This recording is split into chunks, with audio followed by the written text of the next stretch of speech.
One of the features of efficient and effective healthcare systems is that they're based on what's called primary healthcare. Doctors, nurses and other health professionals look after you in the community, in theory keeping you as healthy as you can be and out of hospital. They also act as gatekeepers. You can't just turn up at a specialist rooms, for example. You need to be referred by your GP. But Australia, despite our relative good health compared to other countries, has major problems with general practice. While by international standards, we are probably overproducing medical graduates, not enough for going into general practice, and certainly not enough going into rural and regional areas. So we supplement Australian graduates who are becoming specialists in our cities with large numbers, almost the same number again, of international medical graduates. As Australians become older, they accumulate more complex medical problems, and this requires coordination and navigation through the system.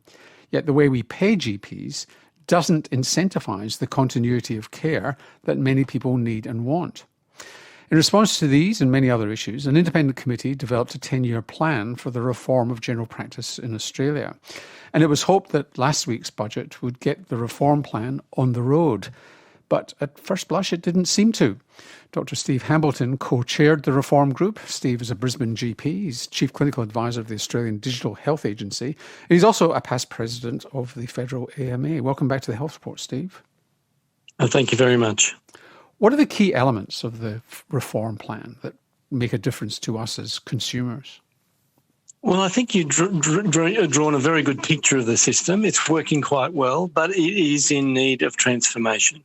Our funding system is based on something that's now 38 years old. It was built for a different problem. Our current problem is chronic and complex care. You're talking about Medicare now and the way Medicare is designed. Sorry to interrupt. Yes, indeed. So Medicare was designed 38 years ago for a different problem. And, at the moment, the model of care that we've just described, Medicare is in conflict with it. So we need to complement Medicare, and that's really the focus of this report. And to explain why you say that, sorry again to interrupt, but just so that we take the audience with us, you're talking about fee-for-service. Essentially, it's pretty good if you've got a sore arm and you need to get that fixed up, or you've got a cut in your hand and you need to get that stitched.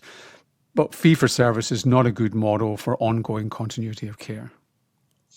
No, it certainly isn't. And we've tried to, cobble things together to help fee-for-service work. We've got chronic and complex care plans. We do bring in allied health professionals, but fee-for-service really does incentivise throughput. So the more times you visit, the more revenue is generated, and that's in conflict with spending longer with people who are complex to deal with some of those complex issues, to educate them about their healthcare, and to help them with their health journey. And we're disconnected from the acute sector as well, the hospitals and our specialists. And we need to connect people up. We need one health system that feels like one health system for individuals, and we need a funding system that underpins that. So it's the natural way we work. So what are the key elements of the reform plan? Well, I think the first thing we want to do is to strengthen that relationship that we've already got between patient and provider. So voluntary patient registration was one of the recommendations, and that means that you get certain benefits by linking with a practice, better access to that practice, and in particular, it allows the practice to attract different funding models based on the characteristics of the patients that enrol. And so things like the entities like the primary health networks can work with the local hospital networks to solve problems locally that make sense, that save money for the health system. For example, we see a lot of unplanned readmissions for people who end up in hospital.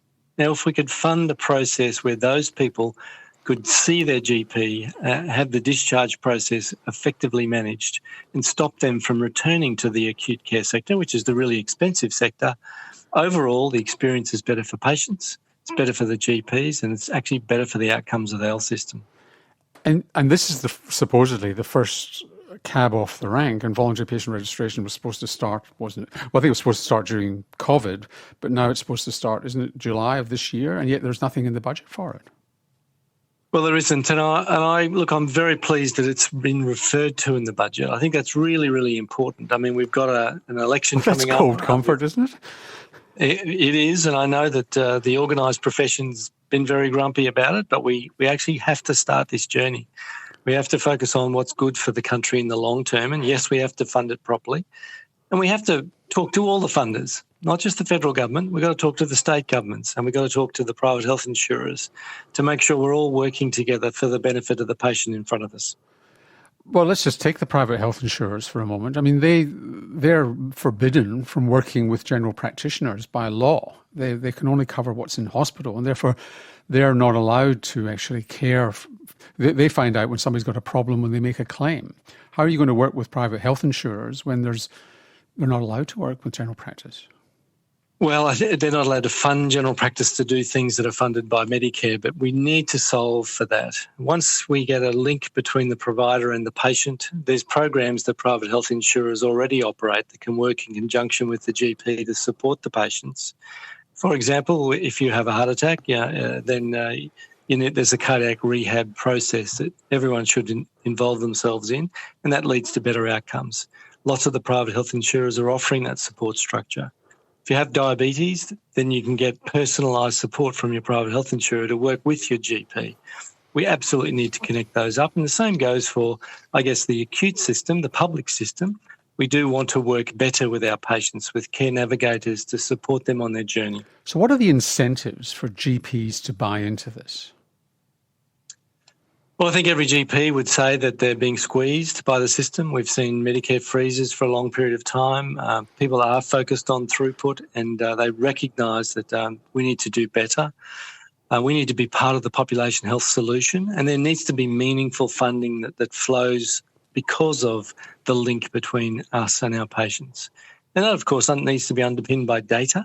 And with the patient's permission, we need to think about sharing that data so that we know the level of need from the patients, and we can do some resource allocation and service planning based on the needs of each practice. Now, 2, 3, maybe 4 weeks ago, I just can't remember the exact date, the AMA had a go at this, and some people say that the College of General Practitioners was working in cahoots with them, but that's just rumour, complaining that, essentially it was saying that effectively, when you talk about voluntary patient registration and what flows from that, when you were describing that process, it's investment in the practice itself. It's not necessarily money that's going into the pockets of individual GPs. It's strengthening the infrastructure of their general practice, providing more salaried staff and things like that. And the AMA and others are arguing that we just need more money in the system. And it said that really annoyed the federal government, and it's one reason why there's not funding in the budget. Is that true? Well, solving this problem is very difficult. And that's why we, I guess, spent the 2 years with all of the senior groups to say, well, what is the place we want to go to? The structure of general practice today makes it very difficult to deliver that funding effectively to the individuals making the decisions. But we do need to work, and we need to work with the primary health networks, the state governments and the federal government to increase the funding in general practice. And this is a mechanism where it can be done.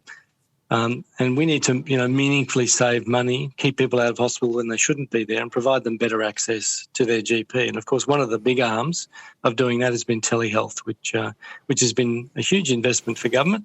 But what I'd like to see, and I think the steering group would like to see, is that a lot of phone calls are made, but we know that a video connection with your regular doctor actually is a more richer way of actually involving yourself with healthcare with that provider. Well, in fact, John Emery, Professor of General Practice and Cancer at the University of Melbourne, reckons that phone telehealth is one of the reasons for late cancer diagnosis, because you're not looking at your patient. Well, I think it's very true. There's certainly a richer amount of information transfer. It's a much more formalised process, and there are ways of integrating it into the clinical workflow that are very, very simple, and we need to pick them up. And I think we've got to do more work on that to make it easy for GPs to use and make it easy for our patients as well. So you've said, well, we've got to get other people involved. It's not just the Commonwealth government, but this is a Commonwealth government process, this steering group for the 10-year reform plan. They seem to be very proud of it. It would be a major achievement for the federal government if it went through. And yet a silence in the budget. I mean, you have to wonder, particularly, and you've given 2 odd years of your life into this. Well, we certainly have, and we all believe this is the way forward, but we are looking for government and the next minister to actually invest in this appropriately, so we can all have confidence that this is a good way of going forward.